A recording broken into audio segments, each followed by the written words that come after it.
The truth is out there. Knowledge is power. This is the Prepper Podcast Radio Network.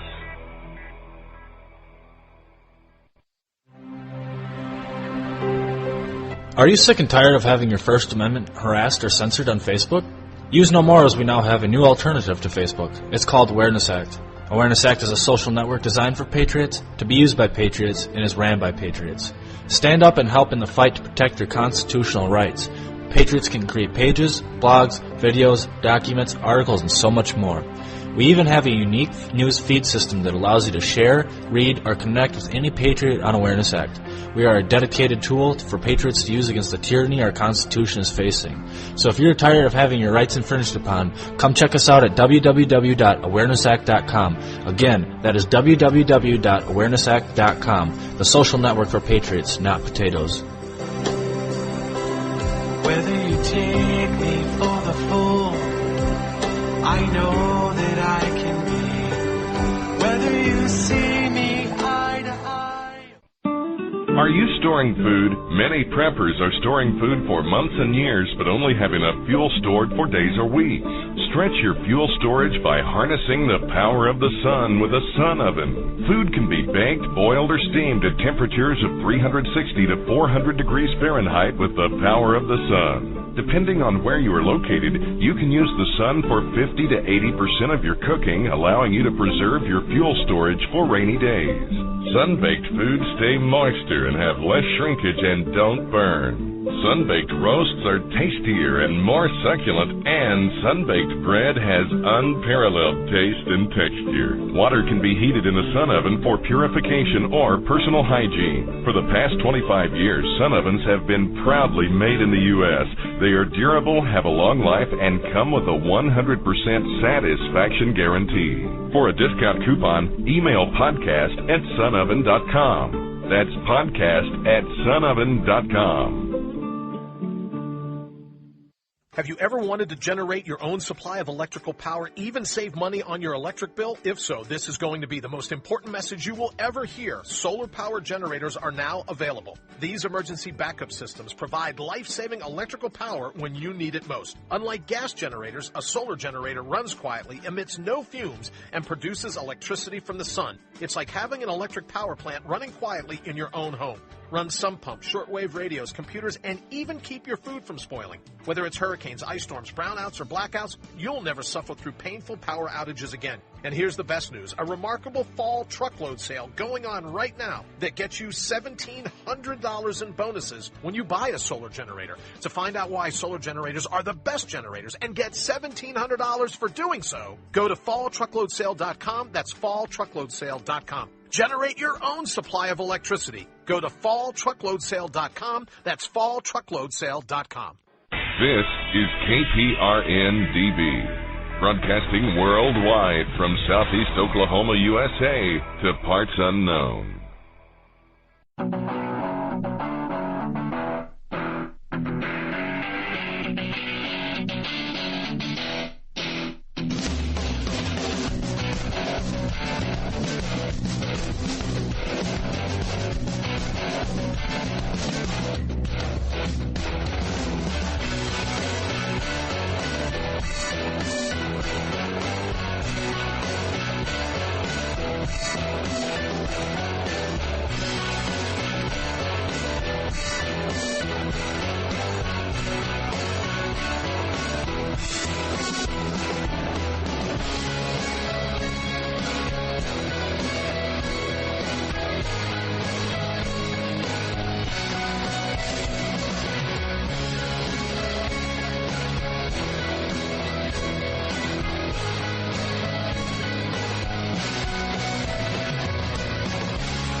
Hey everybody, welcome to Survival and Beyond. I'm your host, Ed Corcoran, here on Natural News Radio and the Prepper Podcast Radio Network, back again this week And one of the things that I wanted to talk about this week, and a lot of you folks are aware of that, a lot of my Patriot friends and listeners out there, you know about the fluoride. You know about the fluoride in the water, and you know what it's doing to you. And if you don't know about the fluoride, then let me get you hip to it, because this is a serious issue, and people hear it floating around, and it's one of those things that everybody knows that it's a danger. I don't think a lot of people realize exactly how much of a danger it really is. And to give you a little background on it, I'll tell you, 2/3 of this country, 2/3 of the United States has fluoride in the water. Now, sodium fluoride is a poison. It is a rat poison. It's used in rat poison. It was also used by the Nazis, and it was used by Stalin.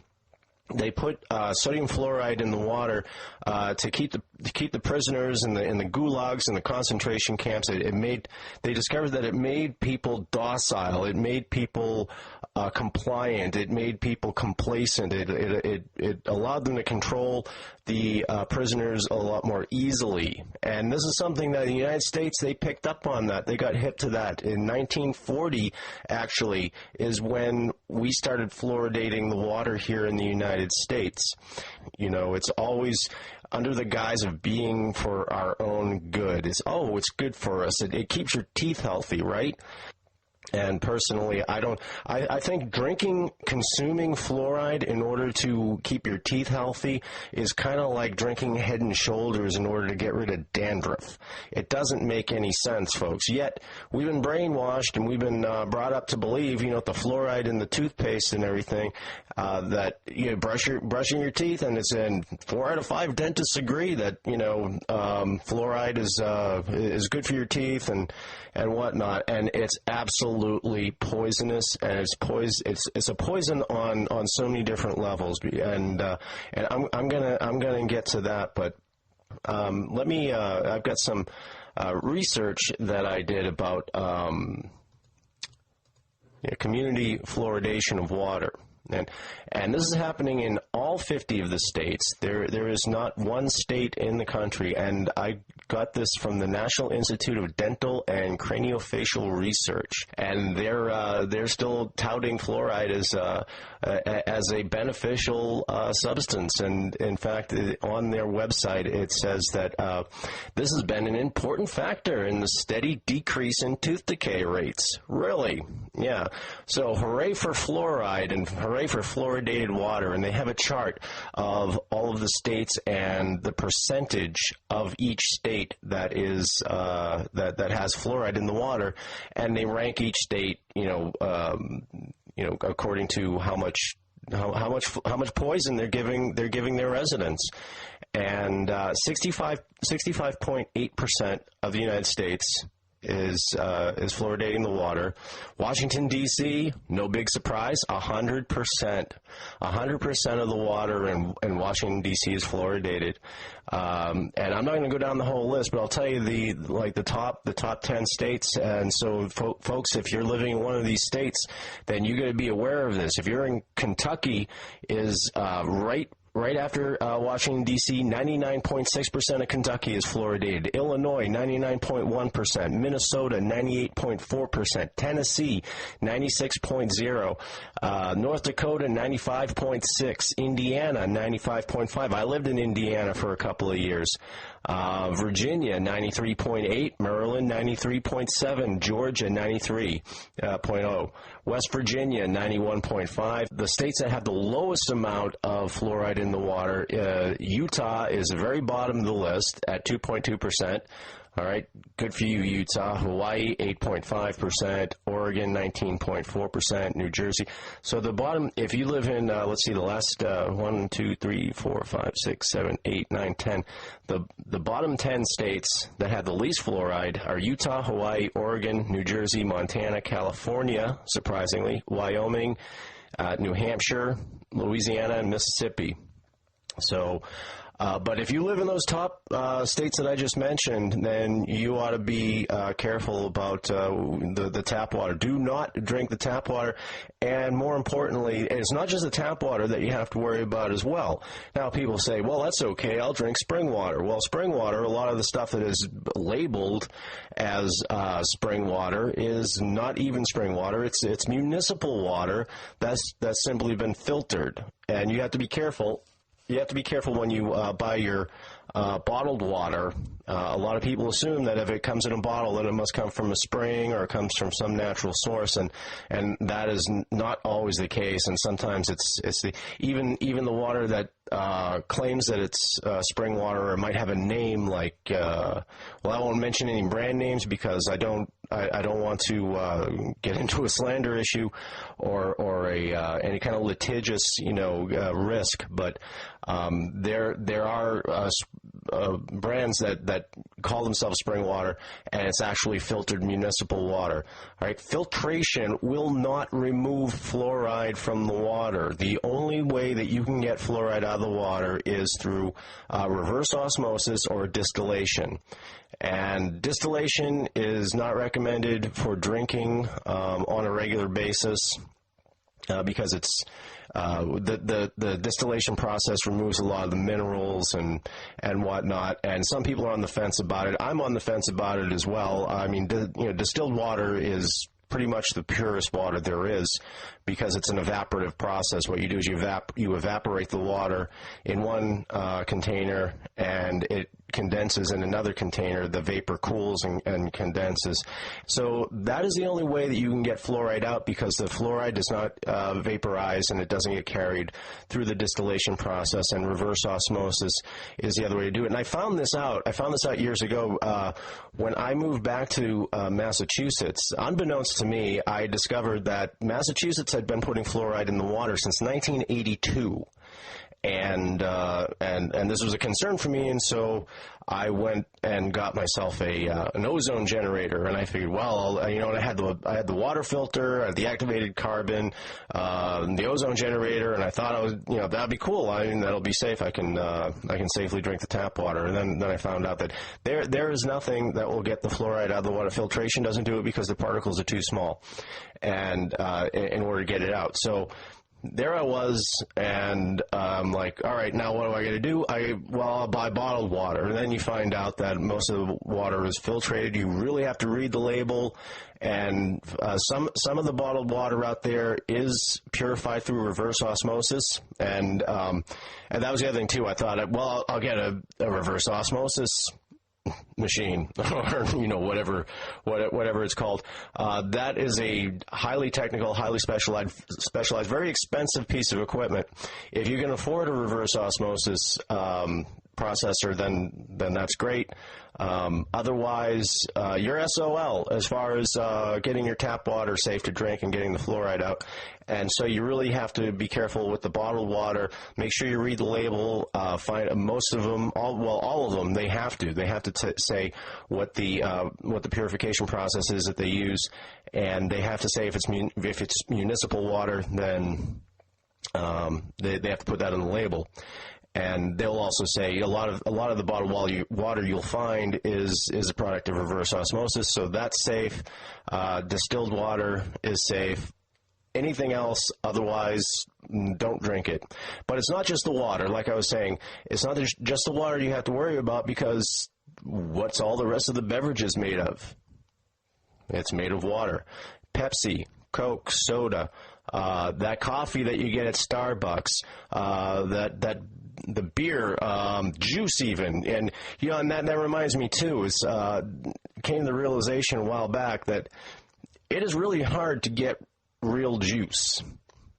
And I mean real juice. I mean fresh, not from concentrate.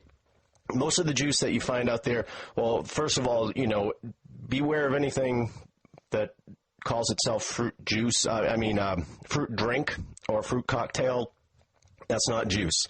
That's sugar water, and it's basically flavored sugar water. Maybe it has 10% of actual fruit juice in it, and it's by concentrate, which means they remove the natural natural moisture, the natural fluid, the water that's in the fruit juice from the fruit itself, and then they reconstitute it. What they do is they add water to it. When they add water to it, you don't know if there's fluoride in that. Most likely there is.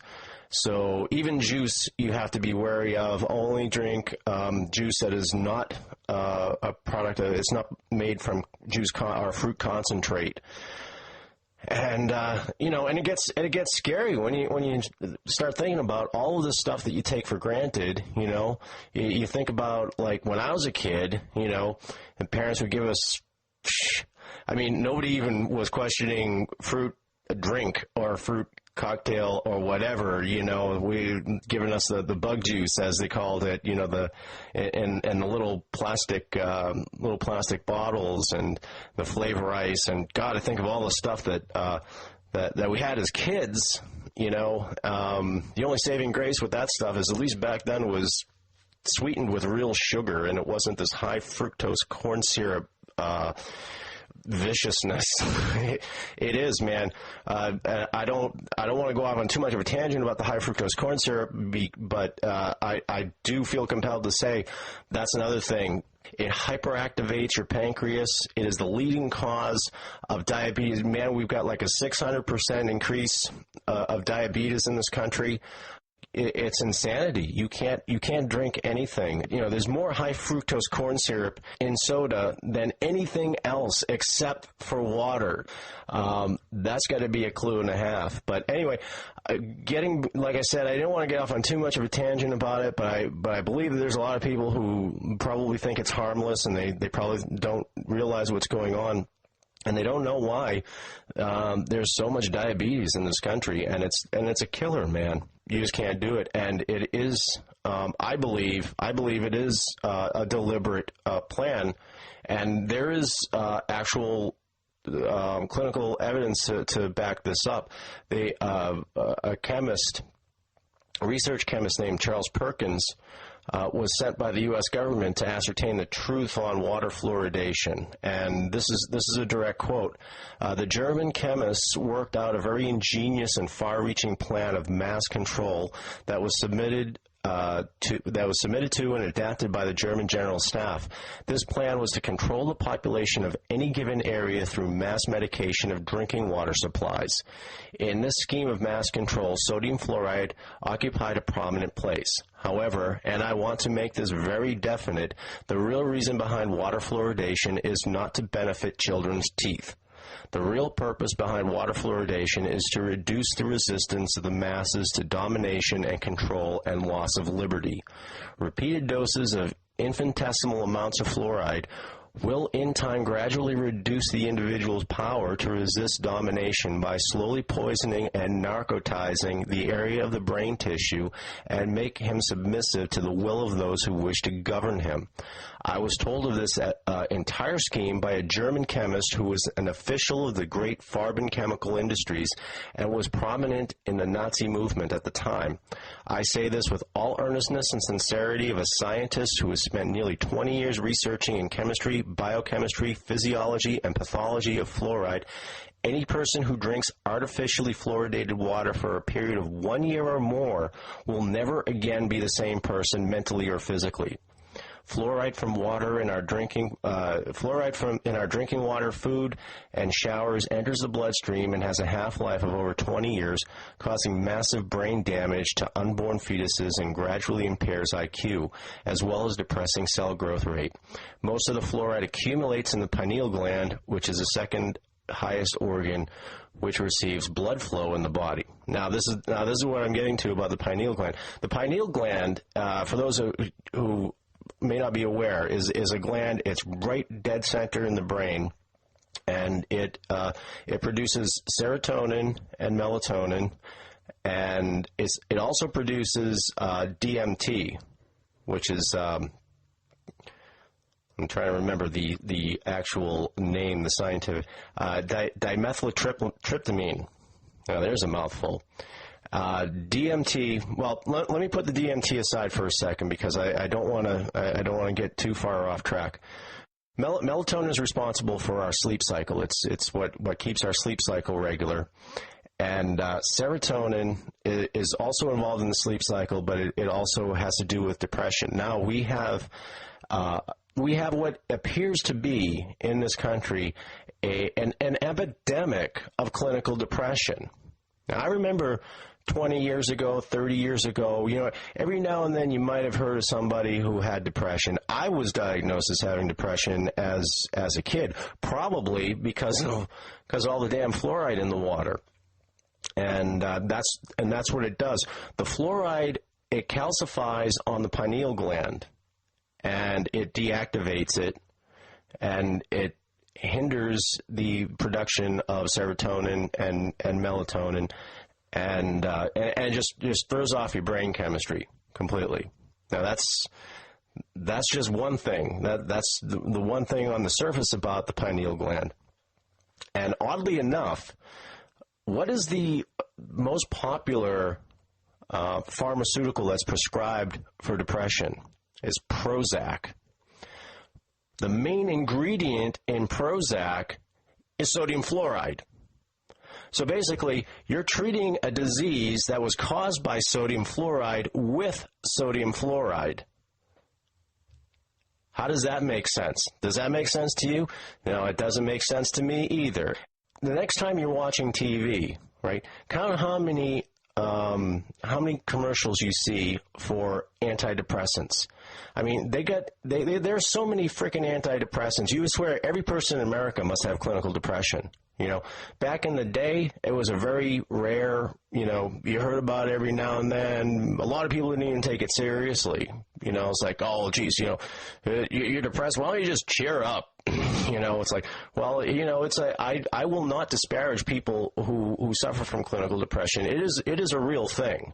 And it's not a matter of just like, well, why don't you cheer up? Why don't you watch a happy movie or eat a happy meal or, just snap out of it. It's not something you snap out of. It's a chemical thing. And it's a chemical thing that I believe is created. I don't believe that there would be so much depression these days now if it wasn't for the fluoride in the water. And there's a number of different factors involved with it, and I won't. I'm not a psychologist. I've studied a lot of psychology. I was keenly interested in psychology. I was interested at one point in my life of becoming a psychologist, and among other things, one of my many academic interests. But I'm not a clinical psychologist or psychiatrist or whatever, so I can't speak with authority on the actual processes and whatnot. But the whole system that they use, it's not even a system. When they diagnose depression and when they prescribe antidepressants, it's a total crapshoot, man. They're like, well, here, try some of this. See if this makes you feel better. Oh, you didn't like that? Okay, well, here, eat some of these. Then let me know next week how that makes you feel. Oh, that didn't work. So they're just like they're playing roulette with your brain chemistry. And some of this stuff is horrific. I'll go for a walk. You can cure depression with exercise, with sunlight, with proper diet, and all those things. And those are the other factors as well. It's not all about the fluoride. It's the lifestyle that we live, and we all live in a treadmill because we've been put in a cage and we've been enslaved and we've been brainwashed into thinking that this is the way we're supposed to live our lives. We're supposed to live our lives by working 40 hours a week or more at a job that we hate, so we give half of our income to the government and spend the rest of it on our necessities, food and clothing and shelter, and then what the little that we have left over, we usually spend it on entertainment, so that we can continue to get brainwashed into believing that this is, so we just keep running on that hamster wheel and keep running around in circles and keep being a slave, and that's the way the whole system is built. The question that you always have to ask, is when people say, well, why is it this way? People, if you don't believe in conspiracy and you don't believe that this is deliberate, it's like, ask yourself this: if they wanted it to be different, then it would be. You know, and well, that's not really a question, but that's basically the answer. You know, why is the education system so crappy? Our educational system is working exactly the way they want it to, because it's not intended to educate. When the entire educational system was first, the public educational system was first conceived of back in the late 19th century, it was conceived as a means of conditioning. Because, I mean, the elites back then, they didn't even think that the common person, the common person could be educated. They didn't think that, I mean, you know, the elites, as they do now, you know, they think of us, the common man, we're animals to them. You know, we're useless eaters, we're breeders, we're nothing but flotsam. And they had very little hope in ever educating the common rabble.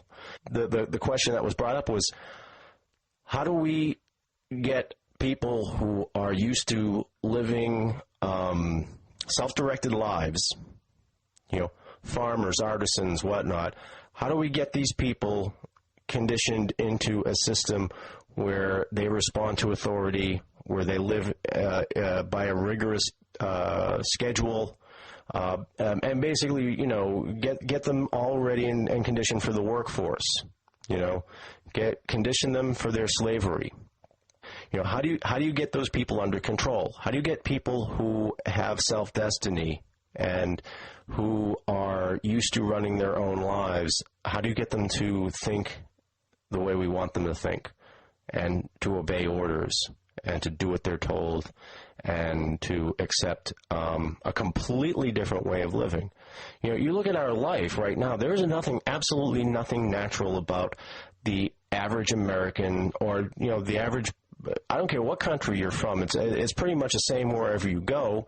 You know, they've got us all duped into believing that we need to chase the money. We need to chase this imaginary freaking unit of deception, illusion. You know, money is an illusion, and they got us. We put ourselves on this treadmill, you know. And I was thinking about this the other day. I was talking to Marshall Nelson, as a matter of fact, from Awareness Act. He's the web guru, webmaster, you know, tech head and everything like that. And we were having a conversation about what life is really, what life was really supposed to be about, you know. And we all got brainwashed, and I got brainwashed, and my parents were brainwashed, and their parents were brainwashed by this whole ideal, you know, like, this is what life is. What life is about is you're supposed to work hard and bust your ass, and, you know, and be a good employee, and, you know, work hard and make a lot of money for your boss, and so that he'll pat you on the head and maybe give you a couple more nickels an hour, and, you know, and you do that for 30 or 40 years, and never mind if you hate it, because that's not what life is about. You're not supposed to enjoy your work. That's why they, you know, my father was a big proponent of that. Well, you're not supposed to enjoy work. That's why they call it work. If you enjoyed it, then it wouldn't be work. And, you know, and of course, work is what life is all about. You know, this whole Calvinistic work ethic, or you know, whatever, the Protestant work ethic. Hey, I wasn't even Protestant. My family was Catholic, which was a whole other nightmare, you know, that I'll get into some other time, because I'm already way over my time limit right now. I was supposed to take a commercial break about 15 minutes ago, so this is what we're going to do. We're going to take a quick commercial break and then come back, because I got way off track and everything. I want to get back on the pineal gland, and so just hang tight. We're going to take a commercial break. We'll be right back. Hey guys, Charlie McGrath of WideAwakeNews.com here with a message about Legacy Premium Freeze-Dried Storable Food available at PrepareWise.com. I recently returned from the manufacturing facility, and I am here to tell you it was impressive. Over 50 employees working hard to produce and ship the highest quality, best tasting, certified GMO-free, freeze-dried storable food on the market. And now that I've been to the facility, I can tell you this. These guys, from receiving to production to shipping, are dedicated to one thing: quality. Do yourself, do your loved ones a favor. Be prepared for an uncertain future by having Legacy Premium freeze-dried storable food as your insurance policy to the unknown. Visit the folks at preparewise.com today. You can call them at 888-545-6265.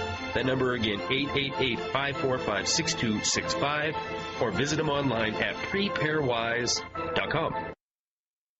Silver has been in use as an effective antimicrobial for thousands of years, and this old technology is still in use today. In 2001, a patent was approved for a new medical silver application, nanocatalytic silver hydrosols. Unlike conventional colloidal silver products, some of the advantages of nano silver include up to 300% greater bioavailability, proven non-toxicity in over 25 university and FDA-approved laboratory studies, and extreme stability with a shelf life of over 10 years. Guarantee. With just one product, you can replace all the antibiotics, wound and burn dressings, and water purification products in your medical bug-out bag. These products have been patented for use against some of the deadliest pathogens known, many that are resistant to traditional antibiotics, yet are safe and gentle enough for treating a baby's diaper rash. To learn more about this medical silver breakthrough and see the published scientific studies, visit www.lifesilver.com. All orders ship within 24 hours with deep discounts and free shipping for case orders. That's www.lifesilver.com.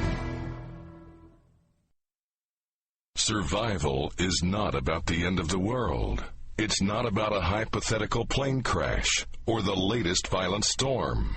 Survival is about the satisfaction of knowing you can take care of yourself and your family in any situation, anytime, anywhere. CampingSurvival.com was started in 1956. No, not the .com part, the survival part. CampingSurvival.com has over 17,000 urban, wilderness, and preparedness items. Supreme customer service, very low shipping, and no games. We look around to make sure we have the lowest prices. And CampingSurvival.com is 100% USMC veteran-owned. Don't base your survival on the latest spring up on the internet company. Do business with an authority on survival. CampingSurvival.com. Confidence born on preparation. Okay, and we're back at Survival and Beyond, and don't forget you can get 5% off all of your purchases at CampingSurvival.com by entering the coupon code SBRadio. That's S as in survival, B as in beyond, and then the word radio, and that's all one word, no spaces, SBRadio. Enter that code and get your 5% discount for Survival and Beyond listeners at CampingSurvival.com. Now, here I was just babbling, going off on my whole tangent about work ethic and about creativity and about value and about high fructose corn syrup and all that other stuff. But this is really my whole point, and I was thinking about this all week, that I was going to talk about on the show. And the pineal gland, apart from being a producer of serotonin and melatonin and DMT, right. Now, this is really where it gets to the crux of the biscuit right here. DMT is also produced by the pineal gland. Now, ancients have understood the importance of the pineal gland. It is considered the seat of the soul. This is where our consciousness is, and moreover, this is where this is how we've been utterly robbed of our birthright. Okay. DMT is a it's an hallucinogen, or at least it's classified as an hallucinogen. It occurs in nature in certain plants, and it figures very prominently in South American shamanistic practices. Like many Aboriginal people, such as the Navajos, these peyote and their spiritual practices and their spiritual pursuits and endeavors. Well, DMT is like the granddaddy of them all, and DMT is basically what is it's theorized. Now, I have no personal experience with this. I've not used DMT. I've not had this experience myself. But people who have, right? People who have reported their experience being it is something that is totally otherworldly. You know, people who have experienced DMT are capable of seeing another dimension, or seeing into other dimensions. And I was talking about this a little bit last week, that there is so much of the spectrum that we are not capable of seeing because partly because we've been brainwashed and we've had it beaten out of us. We as human beings, as sentient, conscious creatures, are capable of so much more than what we've been browbeaten into believing. And this is not, I'm not pointing any fingers at anybody in particular. I'm not pointing fingers at my parents, although it would be easy to do that but they couldn't help it because that's the way they were conditioned, and that's the way their parents were conditioned, and that's the way people have been conditioned for centuries. Going back to going back to the Illuminati, going back to the Catholic Church, the papacy, everything in human history, every body of power has always been their main focus is keeping us down and convincing us that we are limited, that we are powerless, that we're ineffective, that what we see, they dictate what our reality is, and has gotten, it's been so effective that we stop seeing reality as it really is. Reality is energy. Reality is vibration. Reality is frequency. And I don't need to convince anybody of that. This is the truth. Science has proven this. Quantum physicists have proven this. The double slit experiment has proven this. And if you don't know what the double slit experiment is, and this is really the granddaddy of all of quantum mechanics, in the infancy of quantum physics, when scientists first started studying the very, very small, they set up an experiment in which they had a screen on one end, and they had a barrier in front of the screen. And then what they decided to do is they were going to study the behavior of subatomic particles, electrons to be specific. And they wanted to find out how these particles behave and what their nature is, and this gave rise to Heisenberg's uncertainty principle.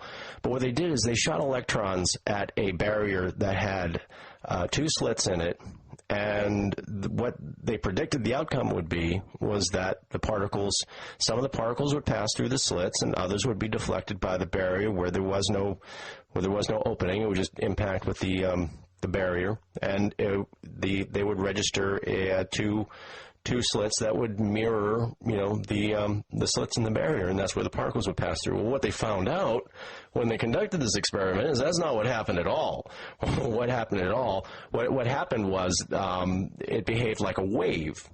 And when you have a wave, like say you have these ripples of water, and when they intersect with each other, they cause what they call it's interference. And at the peaks of these waves, where they intersect, it cancels each other out. And so what they were registering on the screen on the other side of the barrier were several lines where the particles had impacted the receiver. And so they're like, well, this is exhibiting the properties of a wave, but they're not waves; they're particles. And so what they did is they decided to set up a sensor so that it would observe what actually happens. They tried shooting, instead of shooting numerous particles at the barrier, they shot just one electron at a time. And they found out the same thing happened. They still got a reading like it was a wave. Well, how can it be a wave? How can it interfere with itself? So what they hypothesized is that these particles were not actually in one place in space-time. They were actually in more than one place. And they, for some reason, they started out as a particle, but they became a wave, and then they became a particle again. And what they call this is a potentiality wave. So they were puzzled. They were like, well, how can these single particles act? How can they interfere with themselves? How can they act like a wave if there's just one of them? And so they set up a sensor, and they found out that when you observe the particles, it changes their behavior. When you observe it, they behave just like a particle. They behave just like a single particle passed through the slit, or it bounced off the barrier where there was no slit. And but when they removed the sensor, it acted like a wave. And it's like the actual act of observation had an influence on the particles. It was as if the particle knew that it was being watched, you know. And there's still no explanation for it, but what it comes down to is that everything in the universe is both, and it's neither. It's here mathematically. This is the way it literally works out mathematically. Is it's here and it's not here at the same time, and it's there and it's in one space and it's everywhere. There's it's what they call potentiality. So that means that everything in the universe, and hey, guess what? We're made of subatomic particles. So we can be in two places at the same time. We could be here, we could be everywhere, we could be nowhere, all at the same time. And it's all about intent. I think it's all about intent. That's where our power is. And that is what the powers that be have been trying to make us forget and to tell us is ridiculous and ludicrous. Well, now, finally, science is catching up, and we're starting to get hip to this. We're starting to learn that we are made of energy. We are made of we're not made of matter. We're made of everything is a vibration. Everything is a frequency. That has been proved. Matter is just a slow frequency. That's why things become solid, but even that is an illusion. That's not even real either. It's just our perception that makes it so. Or as Hamlet said, there's nothing good or bad, but thinking makes it so. So whatever you think, and this gets into manifestation. And what does this have to do with survival anyway? I'm sure I can hear a lot of you think, what the hell does this have to do with survival? Well, I can think of no more important survival skill than being aware of your native power and your ability to manifest. And I'll give you a perfect example of what this has to do with survival. And talking about manifesting and about manipulating your own reality and creating your own reality, I'll tell you a story. This happened to me years ago. I was in my 20s, and I was with my girlfriend. We decided that we were going. I lived in Massachusetts. This way before it was a couple years before I hit the road and started traveling. And we decided that we were going to go to the beach for the weekend. Now, our car was a 10-year-old Buick POS. And it had a failing transmission, and if we had any lick of sense or any kind of responsibility or whatever, we probably wouldn't have made this trip. But we were young. I was in my 20s, and we thought, I thought it's as long as I was having to dump transmission fluid. There was a transmission that was failing, and I had to keep dumping transmission fluid into it to keep it running. As long as I did that, the car ran fine. It's a lot easier to buy few quarts of transmission fluid than it is to replace a transmission in a 10-year-old Buick POS. So we went to the beach and everything. On the way back, I forgot to buy transmission fluid before we came back to the beach. And of course, this is like an ongoing thing. It was a daily routine putting the transmission fluid in there. And we're driving along, and I completely forgot to put the fluid in. And all of a sudden, the telltale signs, it was like the engine's revving, and I've got my foot to the floor, and it's not doing anything, and we're going about 15 miles an hour on the highway, and I knew we weren't going to get much further. I'm thinking, oh, God, if I only had a bottle of transmission fluid right now. I was like, well, I'm screwed. We're in the middle of nowhere. We couldn't see any houses, not even telephone poles or any sign of civilization or a gas station or anything. And so I decided I had a choice. I had to make a choice. I had to make a choice between staying on the highway and hoping that I come to find some sign of civilization, or do I take the next exit? Well, I decided to take the next exit. I didn't know why, and pulled over. It wasn't an off ramp, it was an off ramp to another highway, and I didn't know where I was, and way before GPS, and I have no idea why I made that decision, why I turned off the road at that particular exit. All I knew is I had a singleness of purpose to find transmission fluid so we can make it the rest of the way home. And we pulled over the side of the road, and my girlfriend's freaking out. She's one of these nervous types who got really upset and nervous and way too worried about every little thing. And I'm trying to keep my cool and all that because it's, inwardly, I was a little concerned and everything, but outwardly, I was projecting, and I was trying to manifest and trying to, keep my head and keep my perspective and all that. And mostly I was trying to be the calm one and the reasonable one for her. Because, I was trying to calm her down. I was like, hey, don't worry about it. We'll just sit here and we'll wait until the car cools down and blah, blah, blah. And in my head, I knew she didn't know anything about cars. And I knew that, it's not because the car's overheated and we can sit there and let the engine cool for a month and it's still not going to make the transmission work. But, I'm trying to keep her calm. So, and I turned on the music, and I'm drumming on the steering wheel and, and just acting like, nothing's wrong in the world and everything. And it starts pouring rain. And it was one of these things, one thing after another, oh, geez, it just keeps getting worse and worse. And now it's torrential downpour of rain.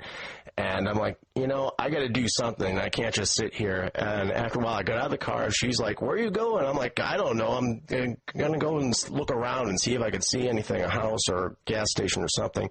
And I walked about 30 or 40 feet away from the car, and I see this black thing laying on the side of the road. And the closer I got to it, the clearer I could make it out. And I was like, geez, that looks like a bottle, a plastic oil, bottle of oil. And I thought, wouldn't it be funny if there was a transmission fluid? And I picked up the bottle, and it was face down. The label was down. I turned it over. Wouldn't you know it? It was a full bottle of transmission fluid. Unopened. The seal was still intact. I came walking back to the car. My girlfriend was like, what's that? I said, it's transmission fluid. She's like, don't joke around. This is serious. I'm like, no, I'm serious. This is a bottle of transmission. I showed it to her, shoved it right in her face. Transmission fluid. Hooray for me. Poured it into the car. We were off and we made it home. That was manifestation. That was just my singleness of purpose, my whole, mindset. I didn't know what I was doing, but that woke me up and that made me realize, hey, if I can do that, what if I was really directing my thought and my energy? And I've done this numerous times throughout my life, and I've proven it to myself over and over again, and I don't have to prove it to anybody else. I tell people this, and you can believe me, you can not believe me. It doesn't matter to me, But those of you who believe me, and those of you who know what I'm talking about, and those of you who've done it yourself, and just I got to say it. I got to tell people about it because this is how we get things fixed, folks. It's not just about making speeches, and it's not just about being an activist and going to protests and painting signs and everything. You have to change your world from within. You have to take up the charge to realize that you have the power to make your world your own personal reality. Your own, and that's all it has to affect. It only has to affect you. If you got enough people making their own reality a paradise, guess what's going to happen? You're going to change that vibration. You're going to change it, and it's going to bounce off of everybody else, and it's going to have repercussions all over the place. Imagine what would happen. Just think of it. Even if you don't believe me, even if you think this is just a bunch of New Age bull, right? Which it ain't, because I am not about the New Age movement or anything about it, right? This is reality, folks. Your thoughts are real. Your reality is what you make it. If you don't like your life, you really don't have anything else to blame but yourself, because you could change it. Well, actually, that sounds a little harsh. I don't mean to sound harsh, because I was the same way. I was a cynic. I was miserable. Life sucks. Then you die. That kind of, the world is an awful place and everything. Your world, your personal reality is what you make it. You can change it. If you don't like it, if your job sucks and you hate it, if your life sucks and you hate it, get up and walk away and make something different, make something better, That's what I did. I had a job that was horrible. It was a slave job. With every fiber of my being, I hated it. And then one day I realized I don't have to do this. And I went and I told the bookkeeper, the accountant, I said, look, I want you to lay me off. And I'm done with this. And I haven't had a job in years.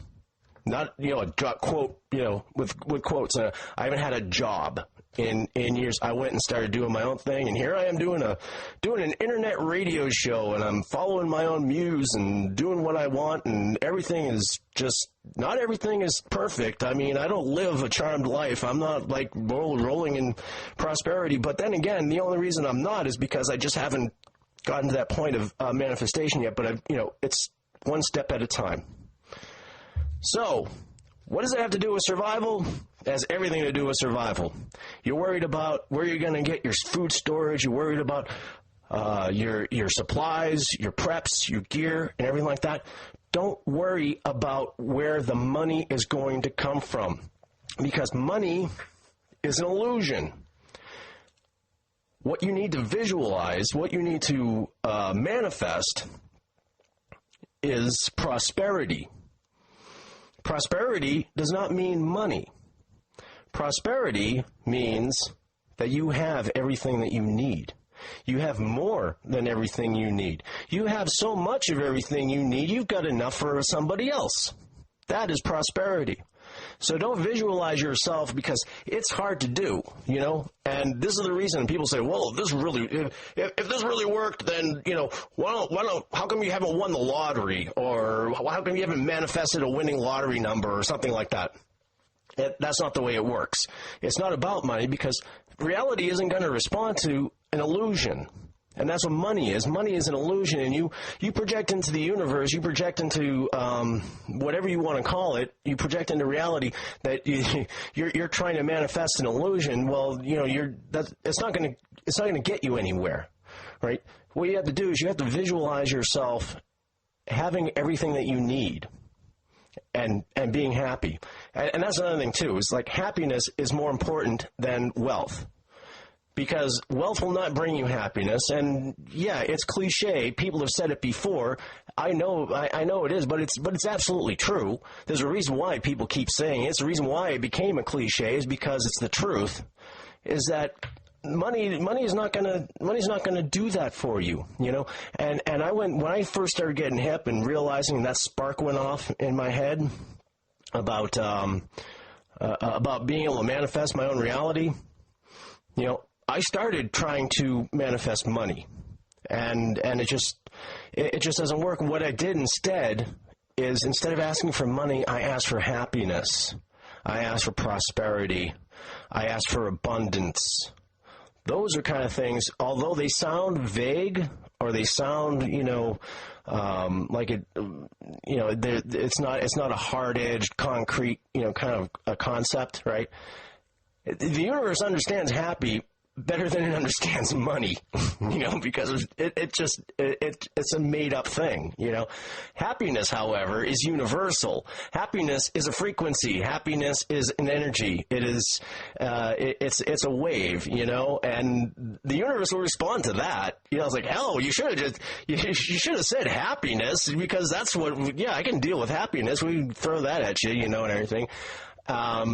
But, you go around and asking me for $1 million, and, it's like you're just asking for an illusion. So don't think about don't think about money. Just think about having everything you need, and know it, too. Act as if you already have it, right? That's what they call intent. If you act like, the universe will reflect whatever it is that you put out there. It'll rearrange itself to match what you have in your head. And remember last week I talked about your brain doesn't know the difference between something that's made up, something that it makes up, and something that's real. So, if you have this image in your head and you just live your life as if, it's already done, you already have it, then you already have it, or you will experience it. But anyway, I've gone way over the time limit right now, but I want to get back to a little thing about the pineal gland. This is really important as far as decalcifying the pineal gland, because it is a magnet for the fluoride. It literally, there's no other soft tissue in your body that attracts fluoride more than your pineal gland. And the pineal gland has been known, like I mentioned earlier, it's been known by the ancients. It figures prominently in the Catholic Church in the Vatican. The Vatican, they have a giant sculpture of a pine cone, and that's how it's represented. And it's been represented by the Egyptians and the Babylonians and the Sumerians and all of that. They knew about the pineal gland. They knew that's what, like I said, the seat of the soul.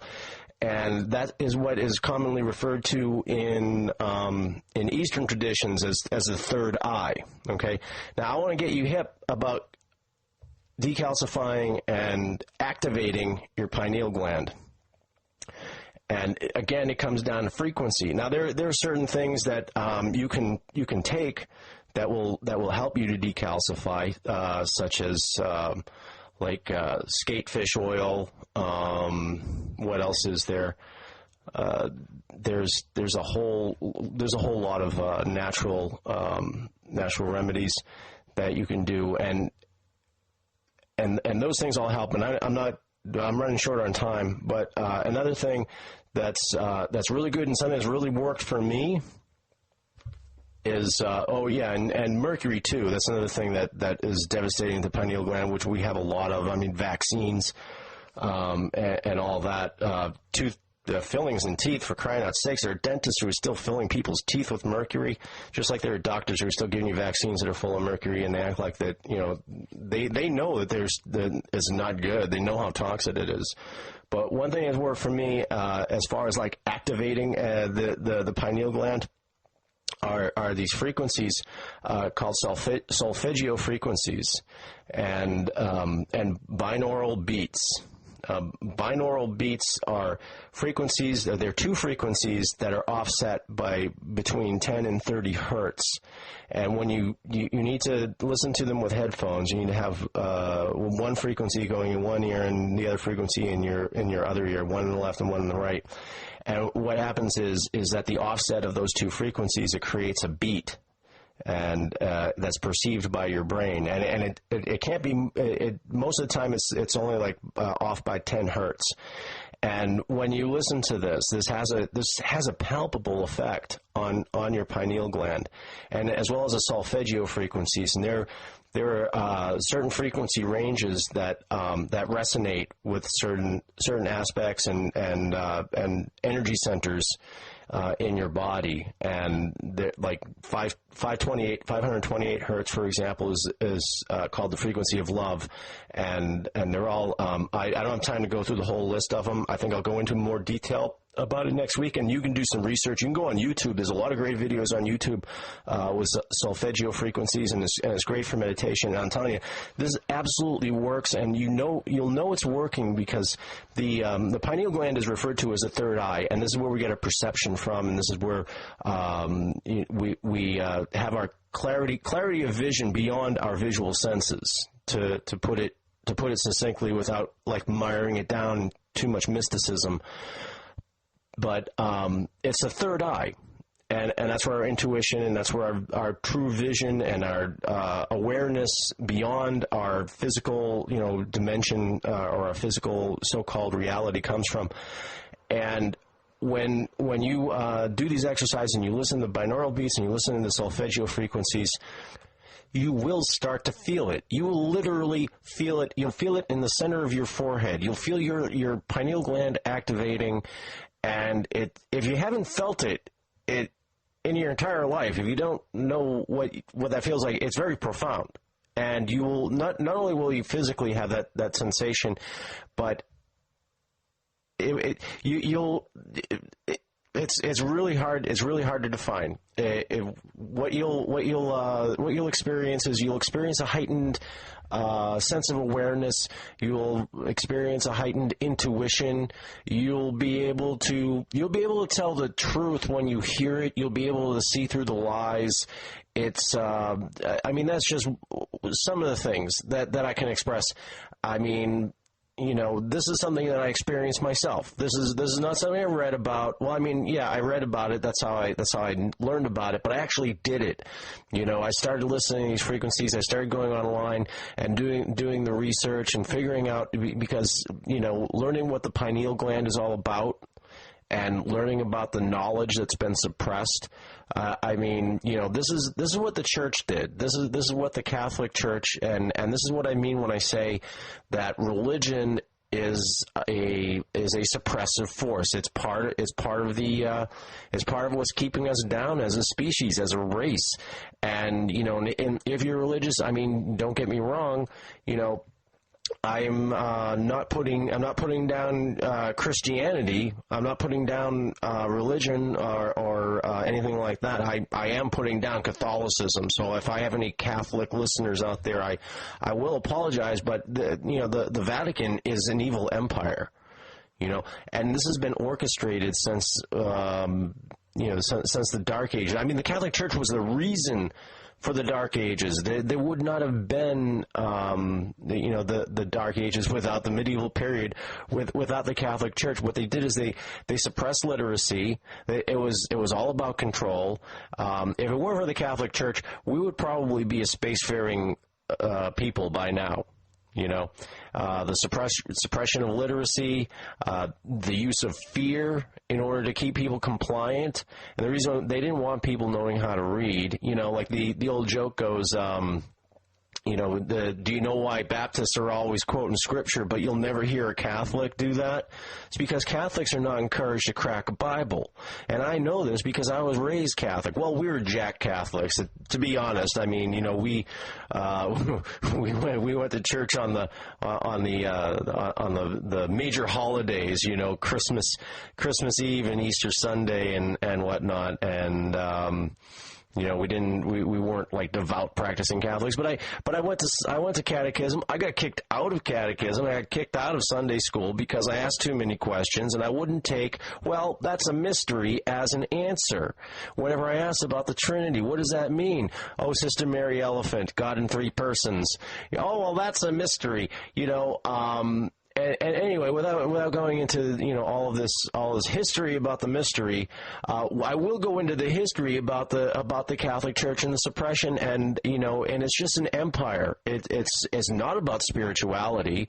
It's not about becoming closer to God. It's about making you limited. It's about convincing you that you are limited and you don't have any power and you don't have any connection at all with the divine or with the universe or with God. It's about keeping you frightened and compliant. It's about keeping you ignorant and suppressed, and that's been orchestrated for centuries. Only the scribes of the papacy learned to read and write or attained any kind of literacy. They were the ones responsible for interpreting the Word of God, as it were, and they didn't want the common peasants knowing how to read, because they wanted to spoon feed them their religion, their spirituality. They didn't want them to start reading the Bible, because they started reading the Bible and start pointing out inconsistencies, and they'll start asking questions of their own. And no, they wanted them to say, look, this is what it means. This is what the interpretation is according to us. Deal with it, because we are the authority, and you will burn in eternity if you have the temerity, just the arrogance to question our authority, to have doubt, to ask us, to explain ourselves. you know, and that's what the Catholic Church, that's what the papacy has always been about, and that's what it is about still. I mean, look at that Pope, for crying out sakes. I call him Pope Sidious. You know, he reminds me of the Emperor from Star Wars, you know. You just look at him, and he just reeks of evil. I just cannot see a kind, benevolent, spiritual, God-connected person anytime I see Pope Benedict. Yes, excellent. I can feel your hatred. You know, that's what I think of. I just think of the Emperor, you know, dum, dum, dum, dum, dum. And they talk about charity and about helping the poor and everything. They are the richest organization, or one of the richest organizations on the planet. Hey, Pope, why don't you sell off that golden throne and give it to the people in Africa who are starving? You know, and forget about the vaccines. You know, they're giving these people, these poor people, these third world countries are starving, and instead of giving them food, they're giving them vaccines and condoms. You know, they're trying to kill them off. You know, don't you get it? They're trying to kill us all off, but you know, it's a lot easier in the third world, man. It's a lot easier in the poor countries where they have disease, and they're going to poison them with mercury. And that was something that I was planning on getting into in this show as well. But I guess I'm not going to have that chance because I am running out of time. But, you know, I do want to, express this whole thing. The pineal gland, if you're not aware of it, you know, I highly suggest you do. You go look it up. I was going to have a bunch of links and everything. And, you know, I always feel like it's kind of pointless to give links verbally on the radio. You know, oh yeah, go to www.blah you know .com and everything like that. But the information is out there, and I want to put you hip to it because you will definitely feel this isn't some wishy-washy kind of thing. And when I talk about manifesting, you know, like I said before, I mean this is real stuff, and I wouldn't be talking about it. I have absolutely no incentive to talk about, you know, stuff that's a bunch of hooey. That's, you know, not everything that I'm talking about right now. These are all things that I've experienced, I've studied, I've practiced it, I know it. I want to share it with everybody because this is going to be what saves us. What is going to save us is to shake off the shackles of the mind and shake off the shackles of the soul and start to realize what we are, who we are meant to be, what we are meant to become. Because, man, we got pushed down the wrong road, and we bought a lot of baloney. We bought into a lot of suppression, and not only do we allow ourselves to be suppressed, but we allowed we got so brainwashed that we started suppressing ourselves. You know, guilt and fear and all of those things that are used as weapons against.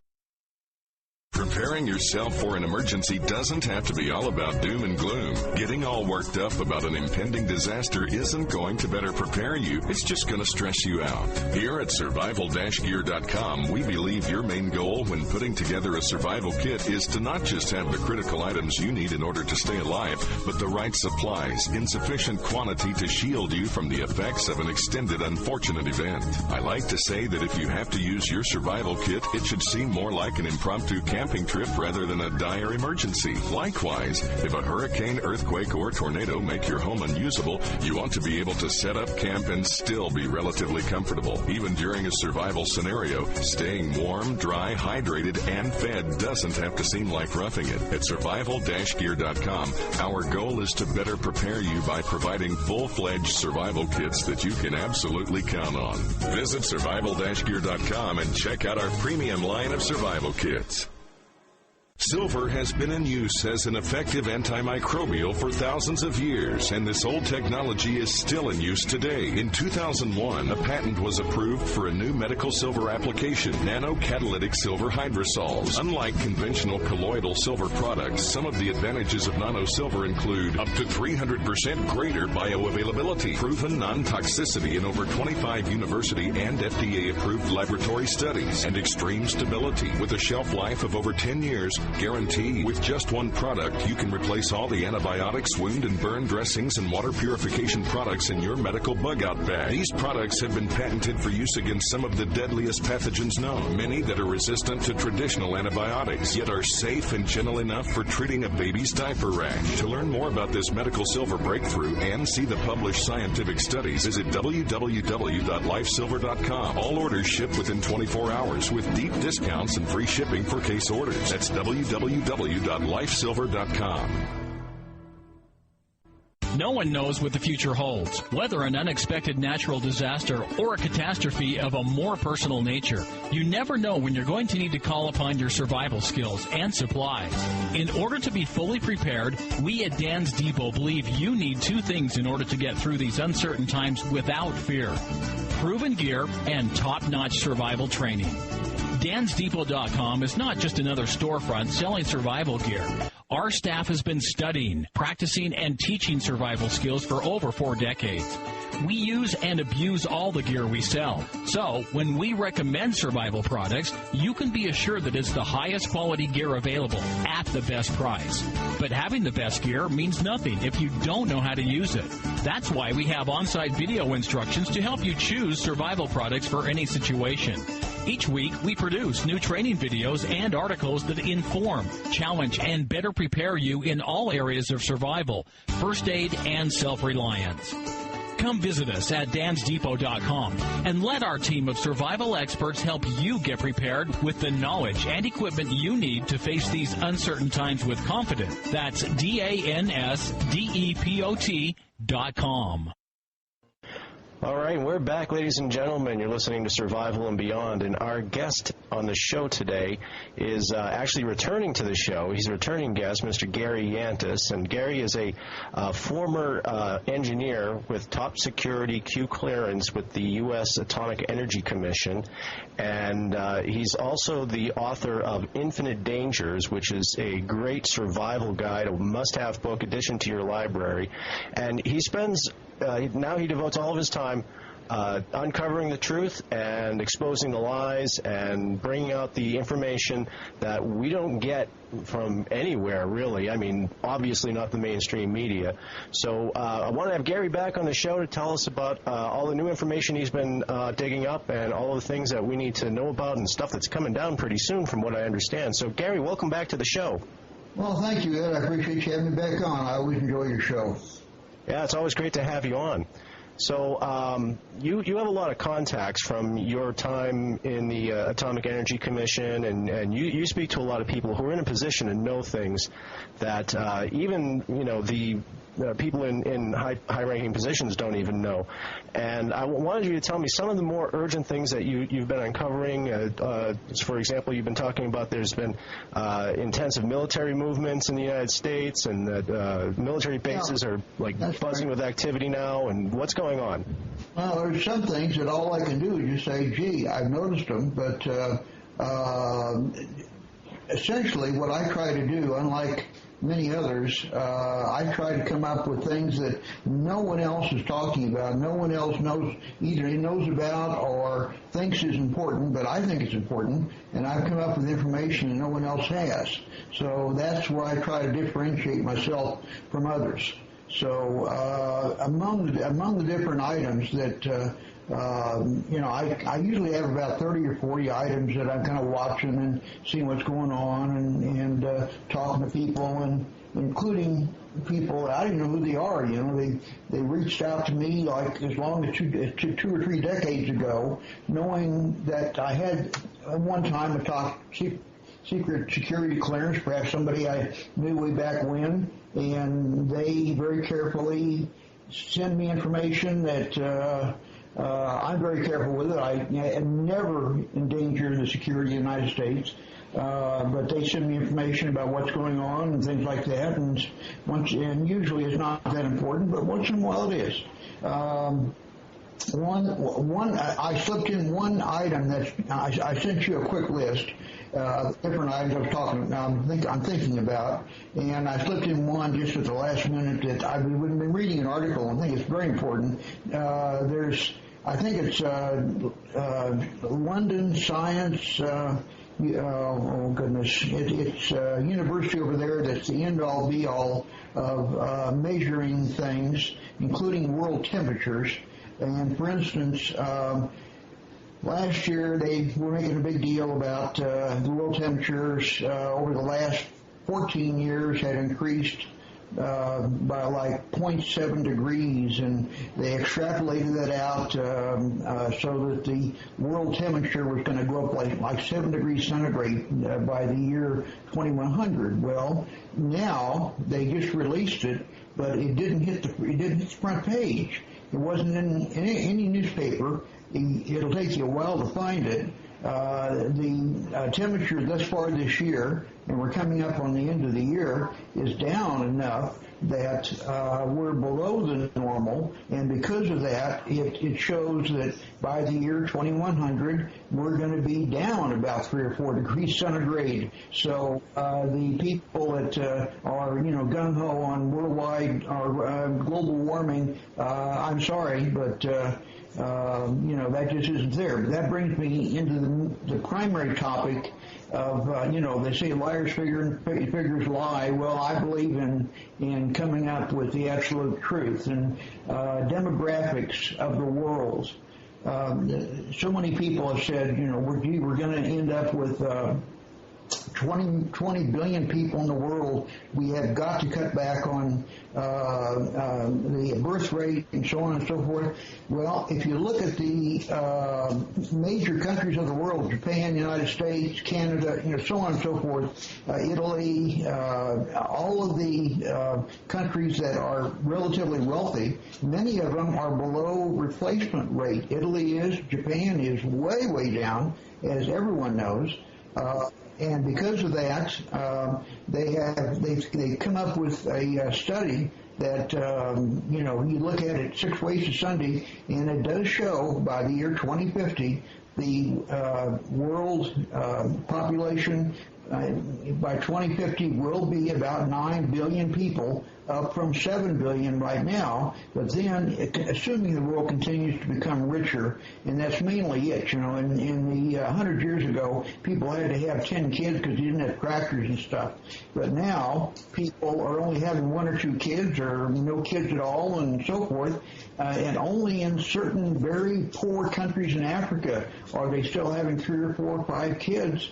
And with that, they did demographics, they did new charts, figured up, how it's falling in each country and what's going on and so on and so forth. They're showing that it doesn't start to level off until the year 2500, and saying in the year 2500, the world will be down to 1 billion people. So all the stuff that the UN's doing, and trying to cut the birth rate, and all these big government programs, nothing is needed. Well, yeah. And check it out yourself. I think that's very important. But that is the globalist agenda, and they get missed. Yeah, they do have. They do. Their agenda is not population control; it's population reduction, and that accounts for all of the our food, our water, everything, vaccines, the whole 9 yards. I mean, they're looking at. If you go on and look at the Agenda 21, look at their literature. I mean, they're looking at cutting down the population, and they're not coming right out and saying that. What's that? It's going to be happening anyway, no matter what. Yeah. Yeah, so that's, like you said before, but there's lies, there's damn lies, and then there's statistics. And as far as statistics goes in terms of global warming and in terms of population and everything, those numbers just don't add up. So I'm with you on that. There are so many people that they had their careers and so on and so forth, writing papers about population control and reducing population and so forth. If you really get into the demographics of it, countries like Italy, they actually pay young people to have children. Japan is just, is falling off the map. Japan's going to, if you look at it, it's going to be down to zero. Oh, yeah. In a couple of hundred years, it looks like. Oh, Japan is done. Yeah, and many other countries. In the United States, last month was the first month we went below the rate of staying steady. So we're now dropping, and we're going to continue to drop. Part of that right now is the economy. People are having less children because of the poor economy. But as the world becomes richer, people have less children, and that's something that people are not going to talk about because the people in power, they want to have the power of reducing population. Well, the population is going to reduce on its own. Okay. Well, I also wanted to. People are all concerned about economic turmoil both in the U.S. and worldwide, protecting assets and seeing problems before they occur. I wish I had a crystal ball to tell you what to do. I can tell you that it's in periods of months and not years. And protecting your assets, your assets need to be hard assets. They don't necessarily need to be gold and silver, People talk about that. Yes, that's fine to have. Paper fiat currency, there's no paper fiat currency has ever lasted longer than 40 years. And the U.S. current paper currency is right at 40 years right now, from 1971, I think.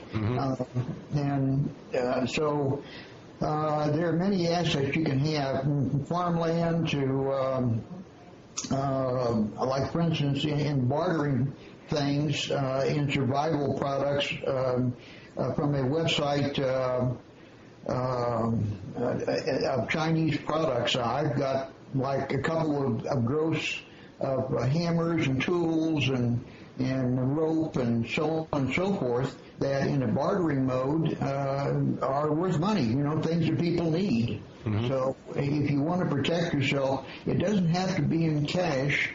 In fact, probably in cash is not a really good way to have a lot of your assets, but it doesn't have to be in gold and silver either. Having some gold and silver, if problems do happen, gold and silver right at first is not going to be very valuable. People are going to want water, exactly, food, and so forth, and a shiny silver coin, going to say, I don't want that. Yeah, I say it all the time, and it's a hotly debated issue, and my stance is that after a collapse, I don't want your gold. I can't eat it. It's not going to keep me warm at night. I can't build anything with it. And we're talking like immediately after a collapse, folks, for those of you listening.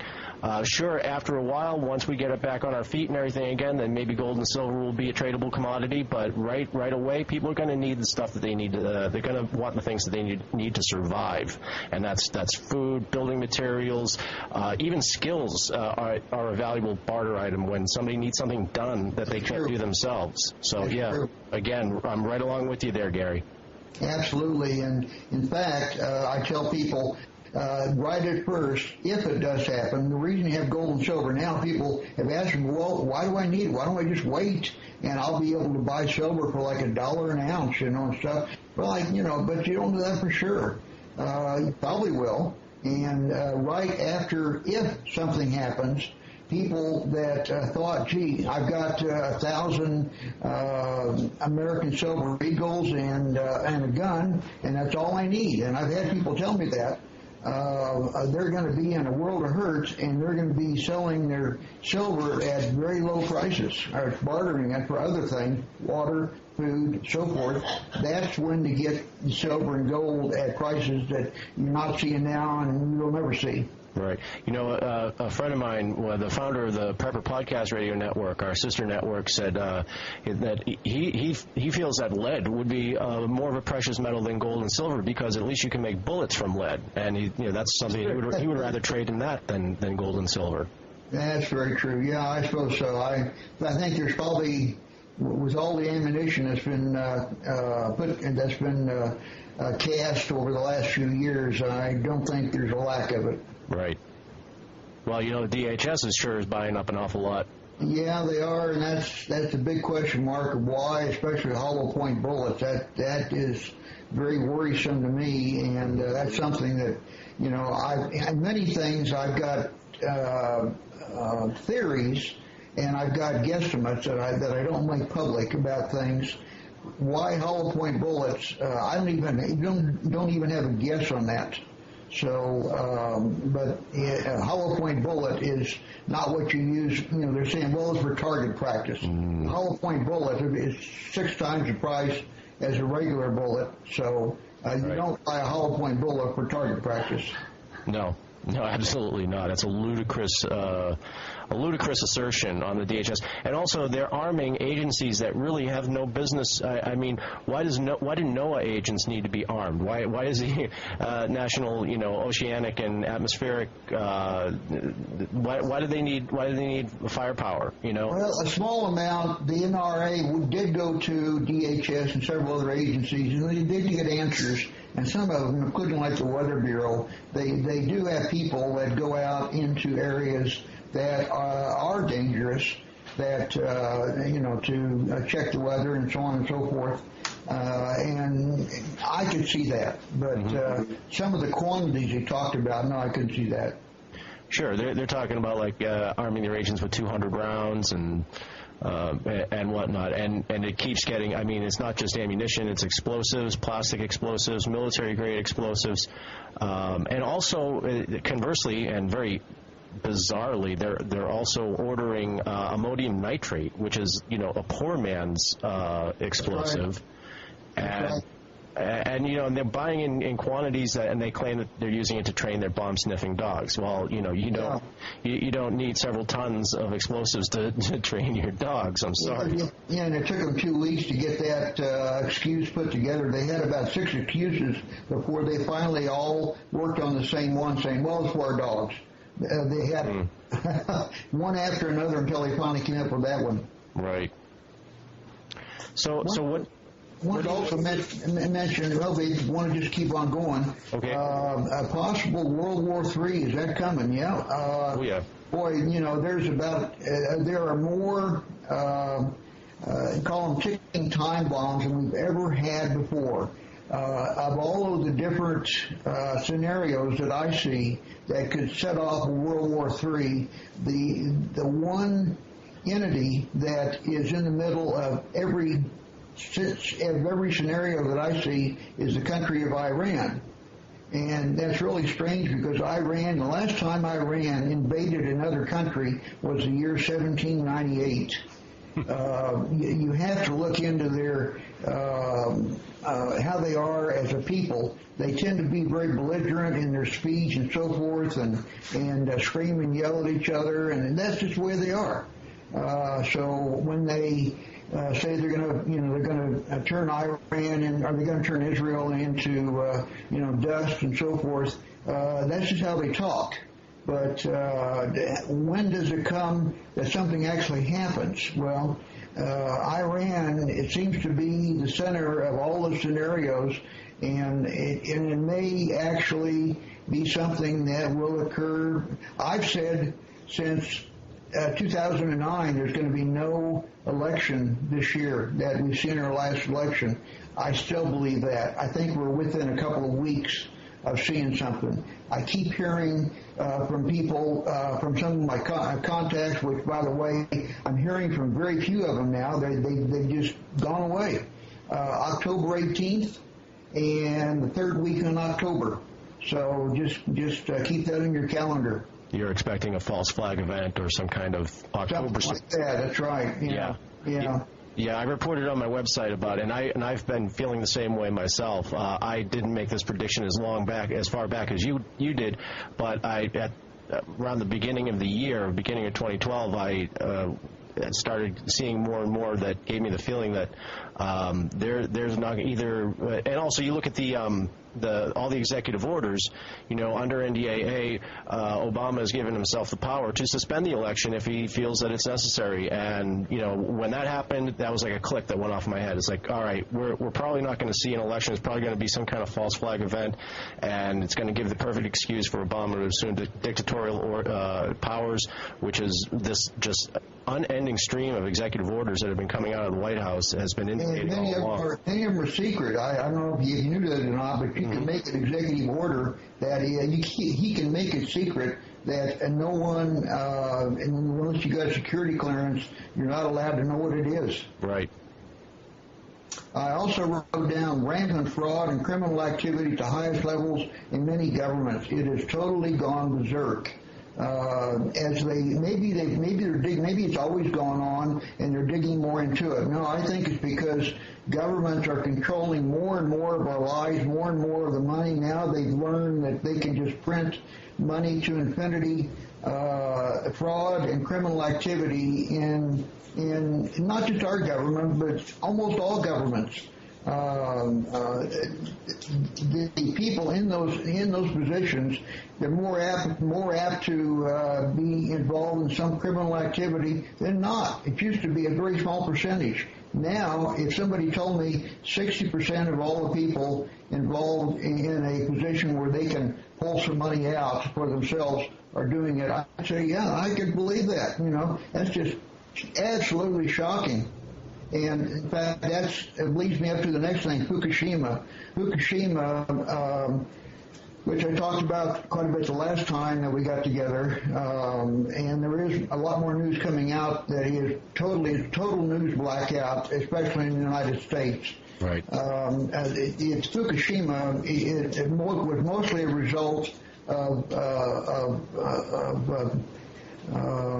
people being paid off, and both in government and TEPCO. Yesterday, the Japanese government officially washed their hands of TEPCO and said, TEPCO, it's all your fault. We're out of it. You've got to take care of it yourself. They're talking about the whole world, and they're acting like it's just within the country of Japan. Already, they're saying there's over 1 million people that are going to die from thyroid cancer. And just in the country of Japan, it's going to be more than that. Thyroid cancer takes 20 or more years to show up, but it's going to happen, and it's going to. Right now, Building 4, if that collapses, we're going to see death rates over 1 billion. I hate to say that, but in the northern hemisphere, in the first 5 years, and in the southern hemisphere, at 15 years after that. I put in my note, there's a late breaking news, what I thought was shocking. It just shows how Mickey Mouse operation has been. The country has changed since 1988. I used to go over there all the time on business, and they were just a wonderful country. I mean, if somebody did something wrong, they would literally fall on their sword. In 1988, the call of the socialists finally took over, and the country of Japan used to be the highest saving rate in the world. They were saving 25% of their income, and now they have 200% of their gross national product. That's how far they are in debt, which is far more than the United States. The late breaking news is that when their UPS system, uninterruptible power system, for cooling the Building 3, I think it was, the battery was going down on it. They went to go get another battery. Well, the battery wasn't charged. They had no way to charge it. They called all of the TEPCO facilities all over Japan. Nobody had one. It was a specially made battery. They literally had people going to the Akihabara area of Tokyo, which is Radio Row, looking for batteries to take it back to Fukushima to save the darn place. What they finally did, they got into the cars of the people working at Fukushima, if it wasn't so serious, it'd be a joke. Opening up, cars and ripping out batteries and modifying them to get the proper voltage. And they kept doing that for several days until they finally got the proper batteries. And this came out in a video that had an internal video of TEPCO that had been kept secret for, since March 11th of 2011. And they showed the actual batteries being ripped out of the cars and being put back together again to keep the UPS system running, to keep the building or keep the water flowing. That's just crazy. Yeah, if anybody else had told me that, then I would probably tend to smirk and say, yeah, really, that's it's not. It's on YouTube right now. You can go to YouTube. I don't know what word to put in to get it, but it's on YouTube. So not much more about Fukushima other than Building 4 is collapsing more, and if they don't get more concrete poured in there, it's just a race with time. We can have I won't even get into how serious it can be. It's just it's beyond the imagination. So Fukushima has gone off the map. You never even see it in the paper anymore. It's off the news. Well, that's because there's a news blackout. Japan has put a news blackout. The Japanese news. News bureaus they're not fined, but they're told by the government, don't talk about Fukushima. Well, most of them aren't. A few of them are, but not saying very much. And most of what they're saying is that they're playing it down versus actually telling the truth. Now, is this really in their best interest? I mean, one of the things that are happening as a side effect of the Fukushima and what's affecting it's devastating their economy really, is that nobody wants to import Japanese products, cars and other metallic goods, equipment, machinery, whatnot have been found to be radioactive, and so it's really crippling their export economy. That's and right. What is really? I mean, is this all about saving face anymore, or what? Yeah, the whole country is in chaos. Yeah. There are articles over there. You can go onto YouTube and get watch videos that there's text in English that's underneath it of people having discussions, panel discussions that we shouldn't do this, we shouldn't do that, let's do this, let's do that, we're hurting the country, we need to tell everything, we need to keep it quiet, so forth. They're talking when they should be telling the world, everybody in the entire world that can help us fix this problem, please come. Well, exactly. They were offered help when the problem happened, and Japan turned everybody down. They didn't have anybody else come in for a couple weeks. Yeah, I really said a lot of that in the last interview I did with you. So, in fact, if you go back on your website and you can play that back again, and everything I'm saying right now, you'll hear the same thing. So, anyway, I also put down right now. I'm hearing from. I also put out a newsletter. By the way, to get my newsletter, just send me an email, and if you want to put my email address on your website somewhere, just send me. My first initial last name, GYANTIS @gmail.com. It'll get to me. And I put out a newsletter, and it's just grown like crazy because it actually has news in it that people are not aware of. And I consider the people that subscribe to it to be reporters. I hear from hundreds of them a day telling me things that are going on in their area, and the biggest thing I'm hearing is that I live close to a military base here in whatever state, and there is more activity going on. It's like the day after Pearl Harbor. I've never seen in the intense activity, planes coming and going 24 hours a day, trucks going like crazy. I've never seen it like this, and I'm hearing it dozens and dozens of times a day from people writing in, sending me emails who subscribe to this newsletter. So what does it all mean? It sure means something, and all those executive orders and My belief that there won't be an election, I think there's going to be a lot of things that you and I won't like, and most of the people listening to this are not going to like, and it's going to be happening pretty quick. Right. And because right after that, I jotted down, there's a constant flow of executive orders. Do we still have a Constitution and amendments? And the amendments. My belief, if you add up all the executive orders, NDAA, Patriot Act, all the others, and don't even look at the secret ones we don't know about, we essentially do not have a Constitution and amendments anymore. Many of them just haven't been enforced yet. Right. If you want to enforce, you can actually do away with the First Amendment. You can do away with the Second Amendment, the fourth one. You know, if you do away with those three, you might as well trash all the rest. They're all gone. Right. Absolutely. So, yeah. I also jotted down, and not to get political about it, but just keep in mind, a Democratic presidential incumbent, I read this the other day, 3 different networks, and including people that would say they're liberal networks, have an automatic 10 to 12 point handicap that, part of that is how they're reporting the news, and part of it is they're the party in power. So overcoming that, if it is 12 point handicap, if Romney is going to win the presidency, he's really got something to overcome, a lot more than just picking up half the votes. And on with that, there's articles going out right now. Is CNN really getting paid to air false stories? Well, they've already proved it. Yeah, you know, I wanted to get into that myself because that's something that I've been following as well. But right now we got to take a quick break. We got to take a quick commercial break, and when we come back, I want to continue on with that topic there. So, folks, just hang tight. We'll be right back.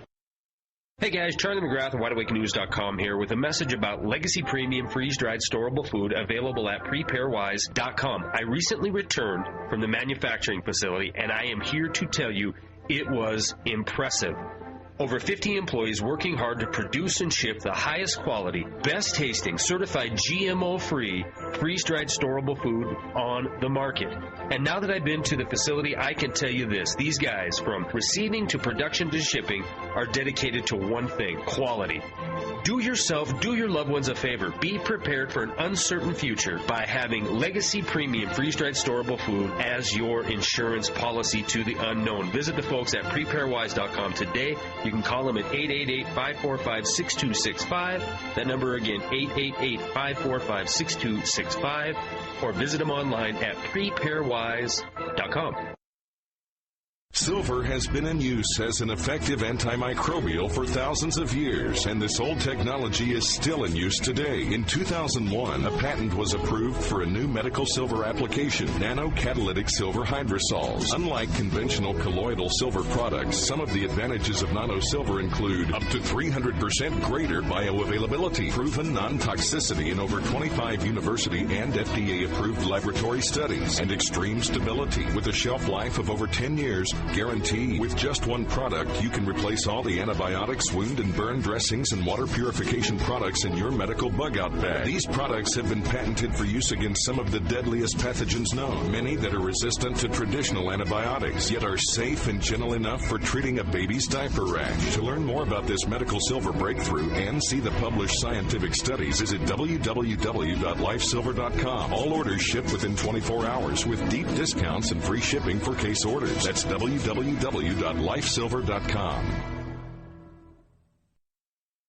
Survival is not about the end of the world. It's not about a hypothetical plane crash or the latest violent storm. Survival is about the satisfaction of knowing you can take care of yourself and your family in any situation, anytime, anywhere. CampingSurvival.com was started in 1956. No, not the .com part, the survival part. CampingSurvival.com has over 17,000 urban, wilderness, and preparedness items. Supreme customer service, very low shipping, and no games. We look around to make sure we have the lowest prices. And CampingSurvival.com is 100% USMC veteran-owned. Don't base your survival on the latest spring-up on the internet company. Do business with an authority on survival. CampingSurvival.com. Confidence born on preparation. Hey, and don't forget, folks, you can get 5% off all of your purchases at CampingSurvival.com by entering the coupon code SBRadio. That's S as in survival, B as in beyond, and the word radio. All one word, no spaces, SBRadio. Enter that coupon code and get 5% off at CampingSurvival.com. Okay, we're back, everybody, and we're here with Gary Yantis, a former engineer with the Atomic Energy Commission and also the author of Infinite Dangers, and he's also out there working the trenches, getting the news to us that we're not getting from anybody anywhere else. And before the break, we were talking about the mainstream media, and one of the stories that I was following and I reported on survivalandbeyond.net is the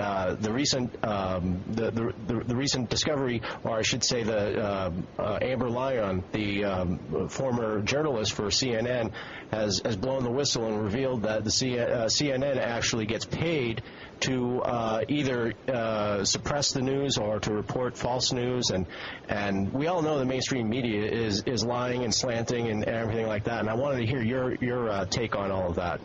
Well, and with that, I won't say much more about it because you pretty much said it. I've got about 90% proof that at least 3 other main media outlets are doing the same thing. They're being paid to write false stories, and only from one side, and I'll let you guess which side that is. Let me go on with that saying, because it has to do with elections as well, our government, economic, employment growth, and other numbers essentially being made up both in the United States and in other countries. What can you believe? Absolutely. I have been saying for years that the numbers coming out of particularly China and somewhat Russia and other countries, and now here in the United States, they're just made up. If you go to shadowstats.com, they have the real numbers. The actual unemployment rate in the United States is equivalent to what it was back in the Great Depression in the 30s. It's up to 22%. If you compute it the way they computed things back then. Now they're not computing the way that they used to do it. Now, if you fall off the end of if you go 99 weeks and you no longer collect benefits, then they no longer count you as looking for work. Right. Well, that wasn't the case back in the 30s. So so you can't believe anything from the government, at least. You've got to go to the internet, to Shadow Stats. There are some websites that also make up numbers, but find the ones that people say give out true numbers, and that's what to go with. And with that, I jotted down. I'll jump off here to a different topic. Write this down and then look it up, and it will tell you so much. What is the Cloward-Pivens strategy? It's spelled CLOWARD-PIVENS. That's the name of 2 professors. Strategy. It was an article written in The Nation magazine, 1965, and it is the basic of what has been going on in our country for the last 50 years. It is so confidential and so hidden that they're paying $1,000 for a copy of any of the magazines. They've destroyed virtually all of them, and you cannot print a copy of the strategy, or they go after you with lawyers like you wouldn't believe for copyright. But look up, everybody that's listening to this, look up Cloward-Pivens strategy. It's basically overload the system until it collapses under its own weight, and then have another system standing by to come in and take over, and all of a sudden you've got a whole new way of life and a new government and a new society and everything, and you don't know what happened. So that's important. Our other major countries in worse, like China and Russia and so forth, in worse economic conditions than the United States? If so, let me do a quick summary on how they will affect the United States. Is the domino effect true, and are there safeguards to prevent it from happening? Well, I didn't think there were any domino ways to stop dominoes at all. The European Union has amazingly held together. I thought it would be gone by now. If you go to Google and go to Chanos versus China, just put that in, CHANOS versus China, it'll lead you to a Fortune magazine article. I think it's November 17th, 2010, and that will give you the true conditions of what China is what is going on in China, and what to look forward, or what the people in China have to look forward to over the next 30 years. They're major countries. Everyone thinks the United States or the EU will be the first ones to implode.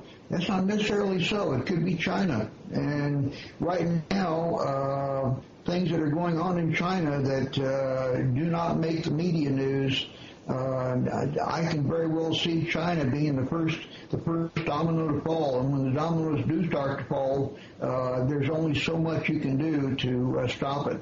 I jotted down why does the government, and I know I'm jumping around, but we have a lot of stuff to cover, why does the government, how did they so easily pass a law allowing 30,000 drones to blanket the United States by 2016? Why are they doing this? How accurate are they? Well, being an engineer, they're very accurate. They can read license plates. Will they be armed? Well, the federal government says they will not be armed. There are already governors requesting that because some governors will be in charge of their drones, asking that their drones be outfitted with rubber bullets and tear gas.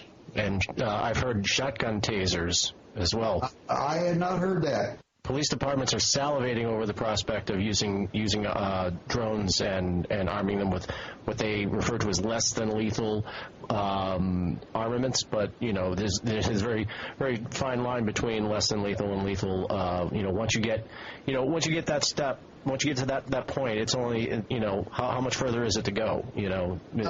Everything is just one step at a time. Right. 30,000 drones will be 10,000 in the air at any one time. If you put them up at 3 to 6,000 feet, and you get out your calculator, and if you're as old as I am, a calculus, you come up with measuring or being able to read license plates, and even smaller. Almost in some cases, if you go down far enough, which they can, fly these around, you can get down to the point of reading a book. That's the accuracy. That's how good these cameras are that they have on the drones. And the drones are totally quiet. You don't hear them coming over. Even the ones that are 300 or 400 feet. And I've seen these ones that are 300 or 400 feet above you. You still don't hear them. They have gone to great lengths to make these essentially invisible. Even the color of them, how they're constructed, everything. You're just not going to know they're there. But the feeds of these drones are going to be available to not only federal authorities, local authorities, anybody in government that wants to tap into the video of these can do it. Yeah, and that's I don't understand why there aren't more people just up in arms about this whole thing. I mean, I do understand the human nature aspect of it is that people tend to accept things until the point where they just can't accept them anymore.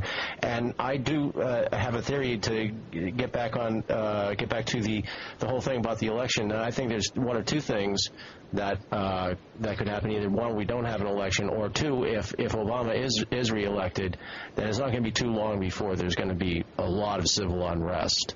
Well, that's why I wanted to throw in Cloward Pippins so people would understand that they're throwing so much stuff at us at one time, we don't know which way to turn. That's why there's not unrest right now about 30,000 drones.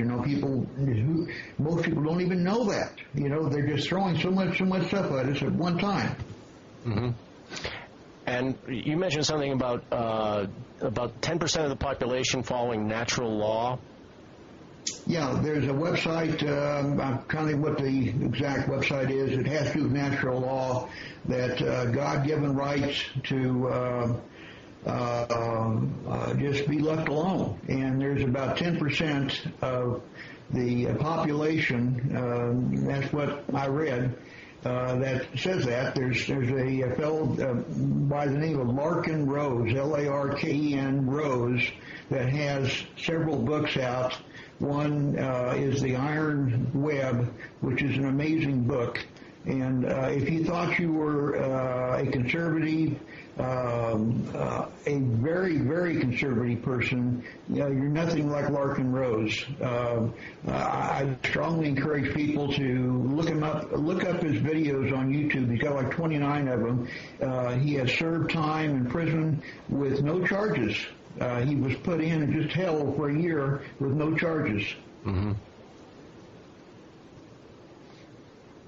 So what is your plan, or what do you recommend? I mean, you talk about becoming stealth at all costs, and other aspects of preparedness and survival, and maybe you tell our listeners a little bit about your book as well.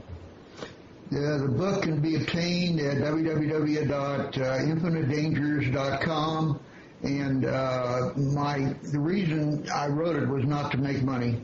I lowered the price on it. I used to give it away for free, and I found nobody was reading it when I gave it away for free. So I put a price on it. Until the end of October, I'm going to put it down at $2.95. So just put that down on the website, and you'll have the book sent to you in PDF format. It's 30 chapters. It covers everything of being a prepper from A to Z. But the big thing is we don't know everything, so you've got to be pragmatic. That's more important than anything, because things can happen that we don't know. If I could read just one, in case we don't get much further, I wanted to let me jump to where I was going to end and say, Donald Rumsfeld once said, "There are known knowns. These are things we know that we know. There are known unknowns. That is to say, there are things that we know we don't know, but there are also unknown unknowns, but there are things we don't know we don't know." Mm-hmm. Now, is that confusing or what? But if you think about it, it is so true. We don't know what we don't know. Exactly. Yeah, I say that all the time. That's one of my I don't know if I could say my favorite expressions, but well, it's one expression all the time. It's too complicated for me, but boy, he sure hit it. Yeah, sometimes you don't know what you don't know. There are things that you can't even possibly imagine. So be pragmatic. In my book I say try to be prepared for if you're prepared for everything, you're prepared for anything. Mm-hmm. And just keep that in mind. And, some things there's nothing you can do about it. A comet can hit us and blow the planet, some crazy thing. But if you do your best to be prepared for, everything, you'll be prepared for anything. Just keep that in mind. Mm-hmm. And I'd also like to remind our listeners that you can get Gary's book at survivalandbeyond.net as well. You'll see it right there on the home page. If you notice on either side of the website, on every page actually, towards the bottom there's a list of what I call recommended reading, and his book is among them. It's been there available for a while now, so you can go there and check it out as well. I appreciate that. Thank you. And Gary, thanks for coming back on the show. It's always a pleasure to have you. I really enjoyed it. This was especially good just after I listened to Jim Rawls last week. His book fits hand in glove with mine. His picks up where mine leaves off. So the two books together are just perfect. Well, thanks again, Gary, and I commend you for the work that you're doing, working tirelessly out there to try to get the truth out to the people, because there are a few outlets where we're actually getting, the true news, and it's unsuppressed and unslanted and everything like that. So keep up the good work, Gary. We all need it. I appreciate it. I appreciate you having me on. As long as we're still here, I'll be writing and I'll be talking. Right on. Thank you very much. Thank you, Gary. Okay, and that'll about do it for this installment of Survival and Beyond here on Natural News Radio and the Prepper Podcast Radio Network. And I want to give a special thanks to my guest, Gary Yantis, this week. And a special thanks go out to you guys, too, my listeners. It's like there's no show without you guys. So thanks for listening. And don't forget to check us out at survivalandbeyond.net, where you can download absolutely free of charge free survival guides. You can watch our survival videos, read the news and the events that are happening that affect our liberty, our freedom, our way of life. And don't forget, keep your head up, keep on living free. You have the power. Don't take any crap from anybody. We'll catch you next week.